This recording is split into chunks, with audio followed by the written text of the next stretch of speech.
تخيل كده تكون واقف في قمة نجاحك بتنفذ أصعب عمليات الاغتيال، ومفيش رصاصة بتخيب. وفجأة تكتشف إنك بقيت الهدف، والقاتل اللي هيخلص عليك هو أنت. النهاردة معانا ملخص فيلم الأكشن والإثارة The Killer's Game، اللي بيبدأ بجنون ملوش آخر. تابعوا معانا الحكاية للنهاية عشان تشوفوا المعركة الأسطورية.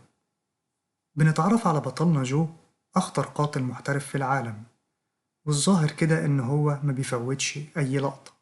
بينفذ عملية ضخمة في دار الأوبرا بدون ما يسيب أثر، لكن في وسط الهروب بيحس بدوخة شديدة وصداع، وبينقذ بالصدفة بنت اسمها مس، وبتبدأ تترك حياته. جو حالته بتسوء، وبيروح للدكتور يعمل فحوصات، وهنا الصدمة القاتلة. الدكتور بيقوله عندك مرض نادر في الأعصاب، وقدامك 3 شهور بالظبط وتموت بعد عذاب. جو بيقرر إن هو مش هيموت عاجز على سرير مستشفى، فبيقرر ينهي حياته وهو واقف على رجليه.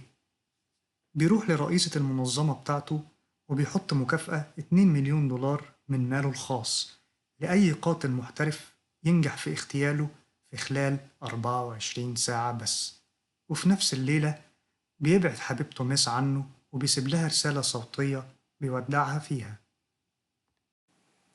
وهنا بيحصل المنعطف اللي قلب الفيلم جحيم.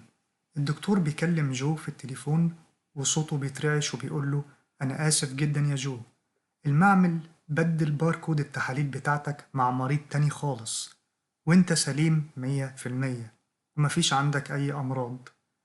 جو طبعا بيلطم وبيروح يحاول يلغي العقد فورا، بس رئيسة المنظمة بترفض وبتقوله اللعبة بدأت خلاص، والاتنين مليون دولار اتجمعت لكل قطرة العالم ومحدش هيوقفهم.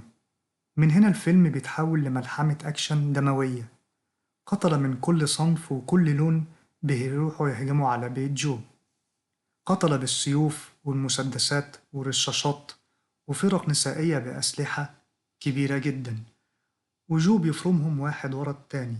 بس الكارثة الأكبر إن القتلة بيعرفوا طريق حبيبة جو اللي هي مس، وبيخطفوها عشان يضغطوا عليه.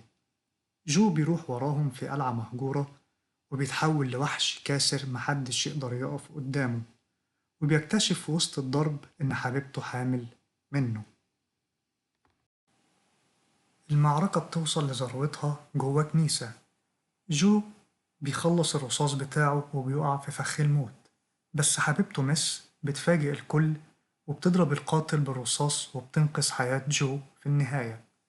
رئيسة المنظمة القديمة لجو بتتدخل وبتصفي الحسابات مع القتلة الخونة. جو وميس بيتجوزوا في النهاية وسط أجواء تجمع بين الرعب والدموع. وبكده بيخلص فيلمنا النهاردة. لو عجبكم الفيلم ما تنسوش تشتركوا في القناة وتفعلوا الجرس علشان يوصلكم كل جديد.